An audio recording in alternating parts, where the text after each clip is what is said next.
Hello and welcome to Lesson 7. This will be about the topic Heresy and the significance of the Trinity. Let's go to the overview to see what we'll be talking about.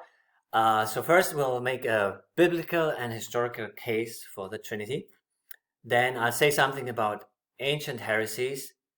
And later in the second video, I will zoom in on the challenge of modern day heresy. So some of the false teachings that we need to confront today.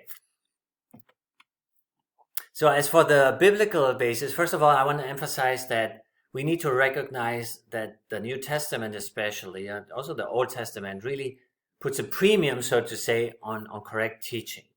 And so in the New Testament, we see that in passages like 1 John chapter 2 that you read, and you can also study some of the later epistles, such as 2 Peter and the Epistle of Jude, as well as the so-called pastoral epistles like 1 Timothy and Titus, where you will see that again and again it's emphasized how important it is to affirm correct teaching and to combat false teachings. And so this is something that is crucial for every believer, but even more so, it's important for those of us who want to be leaders in the church. And so as pastors and leaders, we need to affirm with scripture that there's only one true God. So that is something that we see both in the Old Testament or in the Hebrew scriptures, in the Jewish understanding of God, as well as in the New Testament, in the Christian understanding of God. However, we as Christians, of course, emphasize the person of Jesus, and we have come to the conclusion, to the conviction, that Jesus is fully divine. And so that's how the doctrine of the Trinity developed, which is a doctrine that's also indicated in Scripture, for example, in Matthew 28, verse 19, in the baptismal formula, which affirms that the Father and the Son and the Holy Spirit are equally divine. Consequently, it is crucial that we affirm the Trinity as part of Orthodox Christianity, even though the term Trinity itself does not directly appear in the Bible. So if the term Trinity is not directly from the Bible, where did it come from? Well, I'm glad you asked, because that's where we turn to Tertullian. And so Tertullian was an early church father who lived from around 160 to 225 after Christ.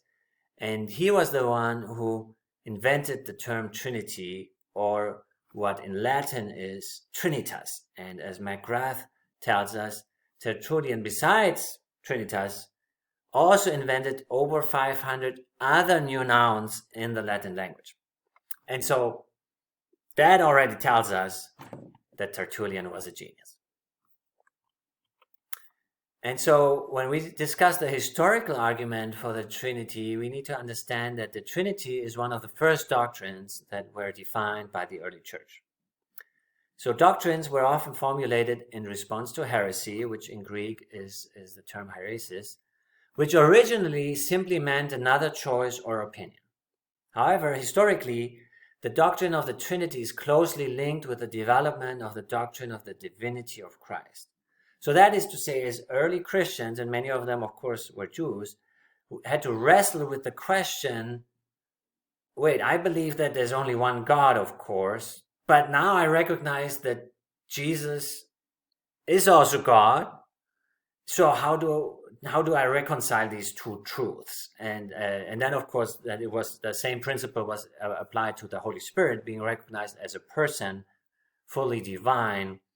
And so that is how the Trinity developed as a doctrine. And that's also when over time then heresies were not just another choice or opinion, but became false teachings that had to be rejected. Why? Well, because if, for example, somebody would say, yeah, I believe in Jesus, I believe he was a prophet or he was a rabbi, or maybe he is even the most exalted being in the universe, but he's not fully God, then the church said, well, this doesn't square with the totality of what Scripture teaches. That's why that kind of teaching needs to be rejected and needs to be pronounced a heresy.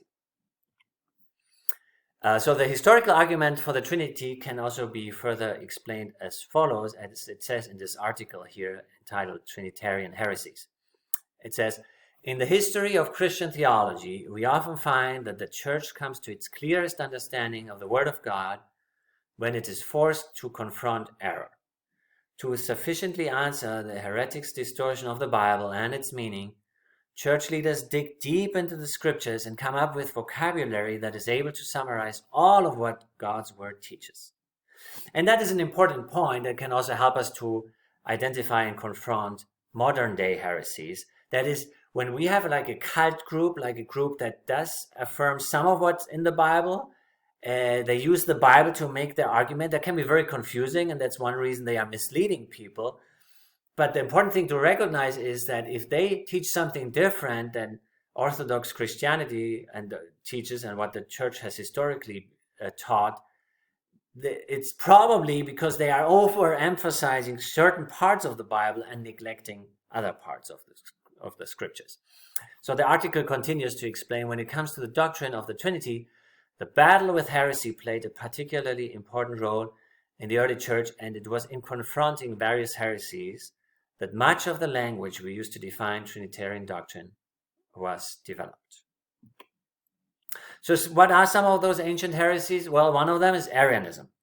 Arianism is a subordinationist view of Jesus, which means it's a teaching that puts Jesus on a lower level than God the Father. So in that teaching, Jesus is very important, the most important being there is after God, but he is still a created being. So that's the idea of there was a time when he, Jesus or the Christ, was not, right? So the Father has existed throughout eternity, and then at some point the Son came. And so the church rejected that as saying, no, Jesus is uncreated, and Jesus and the Father and also the Holy Spirit, they have been in communion throughout eternity, not only eternity in the future, but also eternity past. So there was never a time when he was not. Then another one is monarchianism, and part of that is modalism, and that's the idea that God is one person, so it's affirming Jewish monotheism there, but God appears in different modes, and that's why we have God the Father and the Son and the Holy Spirit. So, for example, it could be teaching something like, saying something like, okay, in the Old Testament, God revealed himself as what we know as God the Father, and then 2,000 years ago, that same person came on earth and revealed himself as Jesus, and then Jesus went into heaven, and now we know God as the Holy Spirit in the church. And so what happens with that teaching is that you don't have the three persons interacting with each other, but Scripture affirms that, right? Like, for example, in the baptism of Jesus, right? Jesus is standing at the River Jordan, and then there's a voice from heaven, from the Father, saying, this is my Son, and also the Holy Spirit is coming on Jesus. So clearly you have three divine persons there existing at the same time, interacting with each other. And that's one reason why the church had to reject that teaching, and why we should also reject it. And then on the other side of the spectrum, there is tritheism, which tree, of course, points to three. So that teaching emphasizes that, yes, there is Father, Son, and Holy Spirit as separate persons, but the problem is it teaches they are entirely different persons. And so tritheism moves towards the direction of polytheism, right, where you have the belief in many gods, or at least in several gods, which stands in opposition to monotheism, which the church upholds and which we as Christians uphold together with the Jewish believers, which, of course, the Hebrew scriptures are the basis of all that we believe, and we need to hold fast to the monotheistic idea that there's only one God. And so to elaborate a little bit on these false teachings, so the first one I mentioned is Arianism, and so that goes back to an individual called Arius. And I think one of the important things to understand is to understand early church history developments is that Arius was not like a cult leader. He was not like somebody who said, oh, I have extra biblical revelation, and I'm going to give you this new teaching, follow this teaching, and you'll be saved. No, he was a priest in the church. He grew up in Libya, North Africa, and later died in Constantinople and what now is Istanbul in Turkey. And I mentioned that to recognized that both North Africa and the Middle East, especially Turkey, what today is Turkey, and then the province of Asia in the Roman Empire, those were important centers of theological scholarship and discussion. And these were sincere people who were really trying, based on the scriptures, to understand who Jesus is and how best to describe God. And so Arius came to the conclusion that Jesus was subordinate to the Father, that he was not fully God in the same way that God the Father is God. And, to be honest, if we turn to the New Testament, there are some scriptures that seem to indicate that Jesus the Son is somewhat below the Father, you could say. However, again, looking at scripture in its totality, other church leaders such as Athanasius affirmed that no, that is not correct, that Jesus is fully God, that he is uncreated, and that he has existed together with the Father and the Holy Spirit throughout all eternity. And it is that view which prevailed over time. Now, this might lead us to the question, how important is the Trinity? Well, it's important, and it's important for us to recognize that this is not just a discussion among theologians, about different terms, and it's, kind of like fighting over words. Sometimes it can seem that way, but for these early church fathers, as they affirm here in the Athanasian Creed, it was a matter of salvation. It was a very serious matter. And so this creed goes back to the church leader Athanasius, which we just heard about. And in this creed, it says, "Whosoever will be saved before all things, it is necessary that he or she hold the Catholic, that is the Church's orthodox faith, without which he shall perish everlastingly." And the Catholic faith is this, that we worship one God in Trinity and Trinity in unity.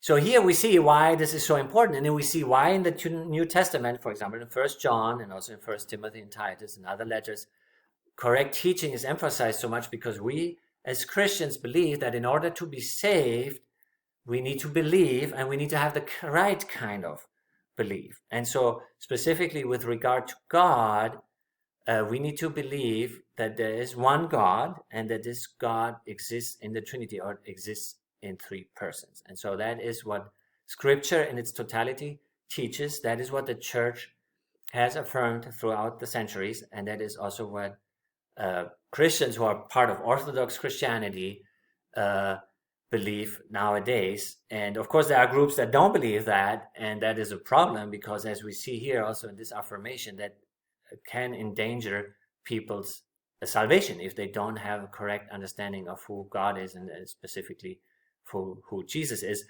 And so we'll be hearing more about that in a second video. So I look forward to seeing you then there as well.